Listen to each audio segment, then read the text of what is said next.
तरुण भारत नागपूर दिनांक 18 ऑगस्ट 2022. ऊन सावली पाय टाकुनी जळात बसला. लेखक गिरीश प्रभुणे. काय हरवले सांग शोधीसी या यमुनेच्या जळी. जीवनाचं मूर्तिमंत प्रतीक असणारी यमुना. आनंद, हर्ष, मिलन, विरह, दुःखाचं प्रतीक. यमुनेचा गूढ डोह कवी मनाला का आकर्षित करतो? बालकवी असेच गूढ, तळ न सापडणाऱ्या खोल डोहासारखे. तळही नाही आणि तरंगही नाही हाती येत. मग आपणच झोकून द्यायचं, आकंठ बुडायचं अज्ञाताचा अनंताचा वेध घेणारे बालकवी. प्रत्येक वेळी वेगळे भासतात तरीही ते हाती गवसतील तर शपथ. ऐल तटावर पैल तटावर हिरवाळी घेऊन निळा सावळा झरा वाहतो बेटा बेटातून. पाय वाट पांढरी तयातुनी आडवी तिडवी पडे हिरव्या कुंपणांमधून चालली काळ्या डोहाकडे. झाकळूनी जळ गोड काळीमा पसरी लाटांवर पाय टाकुनी जळात बसला असला औदुंबर. एक सुरेख, समृद्ध, प्रसन्न करणारं हे चित्रकाव्य अचानक शेवटच्या 2 ओळींनी गंभीर, गूढ, ओढ लावणारं, हुरहुर घेऊन येणारं बनतं. जीवनाची ही आडवी तिडवी वाट खरी तर आसक्तीची, गुंतवत जाणारी, गुंतवून ठेवणारी.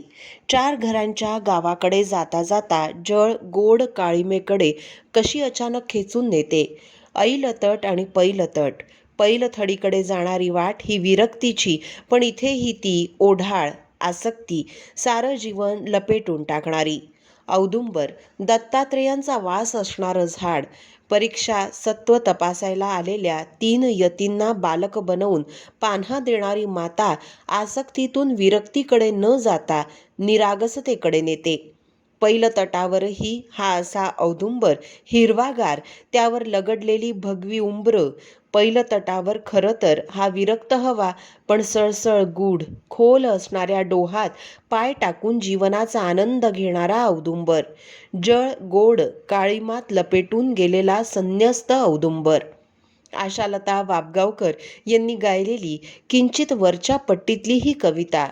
गर्द सभोवती रान साजणी तू तर चाफेकळी. काय हरविले सांग शोधीसी या यमुनेच्या जळी. पुढे वसंत कानेटकरांनी ही कविता मत्स्यगंधा या नाटकात घेतली. 7वी-8वीत आम्हाला औदुंबर होती. बालकवी शिकवताना त्यांच्या 8-10 तरी कविता माळी सर शिकवायचेच. त्यात या कवितेची त्यांनी इतकी विविध माहिती दिली. कदाचित बालकवींना या विषयावर खंडकाव्य लिहायचं असावं. ही कविता अपूर्ण आहे. मी ती खूप प्रयत्न करून पूर्ण करण्याचा प्रयत्न केला, पण बालकवींच्या माधुर्याची रंग, आस्वादाची काही सर येईना. श्याम भटाची तट्टाणीच काय, गर्दभाची सुद्धा सर आली नाही, असे बालकवी त्यांच्या या टोपण नावामुळे बहुतेकांनी त्यांना लहान मुलांचे कवी ठरवून टाकलं. बालकवींना निसर्ग उमजला होता. निसर्गातील अनेक गूढ त्यांच्या रंगाच्या काव्यलेपनाने अधिक गूढ बनले. कुठून येते मला कळेना उदासीनता ही हृदयाला. काय बोचते ते समजेना हृदयाच्या अंतर्हृदयाला. एकीकडे निसर्गातली आनंदी वृत्ती, सर्वत्र आनंदी आनंद व्यक्त होत असताना अंतर्मनात मात्र उदासीनता भरून येते आहे. जीवनातलं हे द्वंद्व त्यांच्या बहुतांशी कवितांमधून व्यक्त होताना दिसतं. श्रावण मासी हर्ष मानसी हिरवळ दाटे चोहीकडे. क्षणात येती सरसर शिरवे क्षणात फिरून ऊन पडे. आधीचा आषाढ धो धो कोसळणारा, अंतर्बाह्य ढवळून काढणारा, त्या सतत धारा. थोडीशीही ऊन नाही. ओलाव्यात सुद्धा ऊन नसेल तर तो ओलावा कसला. इथे तर सतत सारं सारं धुवून वाहून नेणाऱ्या धारा, ओलाव्या विना कोसळणाऱ्या. आणि अशात श्रावण येतो. तो मनात असतोच, डोकावून पाहात सुस्नात बालिकेसारखा. गवता गवतातून, पाना पानातून, फुला कळ्यांमधून, ऊन सावल्यांच्या प्रसन्न कवडशांमधून, गाणाऱ्या पक्षीकूजनातून सर्वत्र आनंदी आनंद. मोद विहरतो चोहीकडे आनंदी आनंदगडे. अशा आकंठ बुडलेल्या आनंदात श्रावण आपल्याला निसर्गाचं अद्भुत दर्शन घडवितो. बालकवींच्या नजरेतून निसर्गाचा विस्तीर्ण पट सुटत नाही.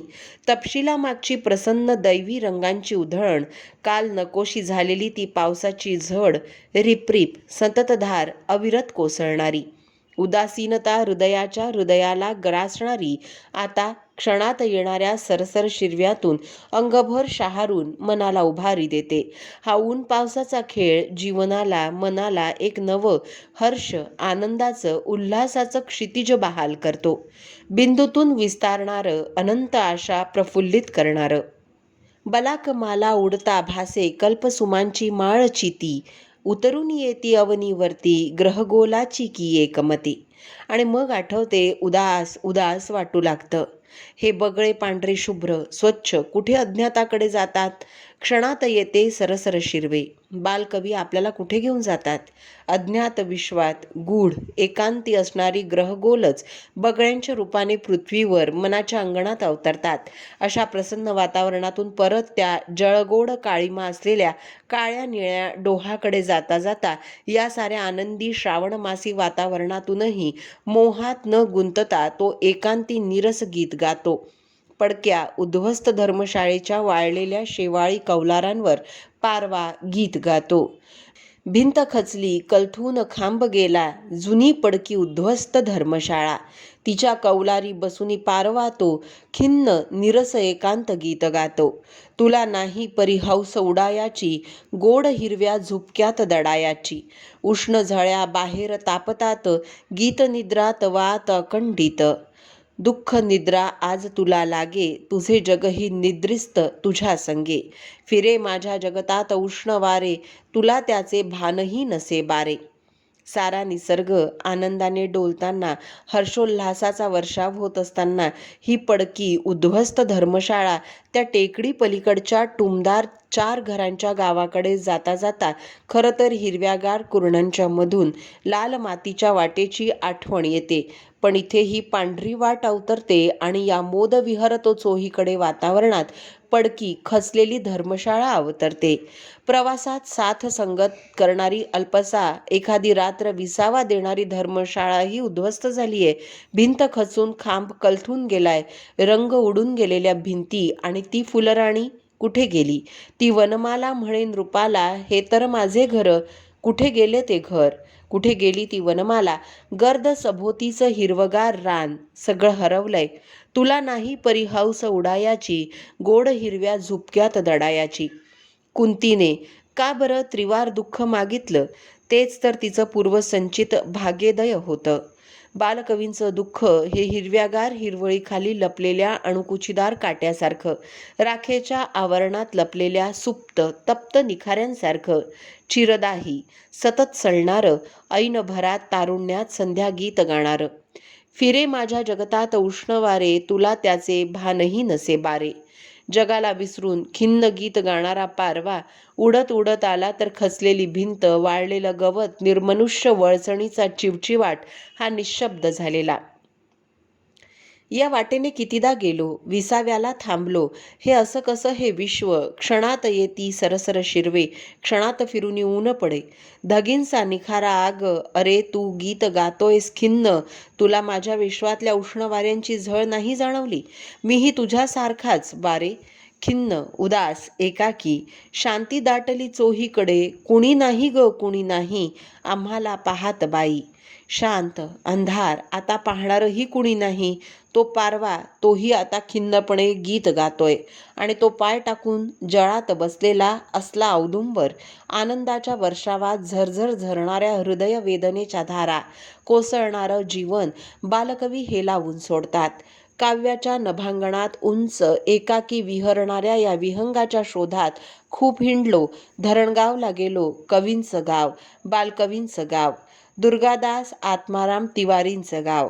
कवी प्रकाश किनगावकरांच्या बरोबर एका बांधीव चुन्याच्या लिंपणाचं नक्षीकाम असलेली विहीर, मोठी चौकोनी ओप्या असलेली, त्याच्या पलीकडून एकेकाळी दुथडी भरून वाहणारा झरा आता कोरडा पडलेला आणि त्याच्या काठावरचा तो जलहीन डोहात पाय सोडून बसलेला पाण्याची वाट पाहणारा औदुंबर. त्या विहिरीतल्या एकाकी ओप्यात आता कोपऱ्या कोपऱ्यात पारवे खिन्न गीत गात होते. त्यात ठोंबरे होते, शिरवाडकर, खानोलकर, गोडघाटे, पटवर्धन, यशवंत, इंदिरा, शांताबाई, कोण कोण सारेच त्या उद्ध्वस्त धर्मशाळेच्या आडोशाला आलेले. भिंत खचली, कलथून खांब गेला. ऊन सावली या सदरातील गिरीश प्रभुणे यांचा हा लेख आपण तरुणभारत.net या संकेतस्थळावरही ऐकू शकता. असेच अभ्यासपूर्ण आणि संवेदनशील लेख ऐका फक्त डिजिटल तरुण भारत सोबत. त्यासाठी आमच्या यूट्यूब चॅनलला लगेच सबस्क्राईब करा, लाईक करा, शेअरही नक्की करा. धन्यवाद.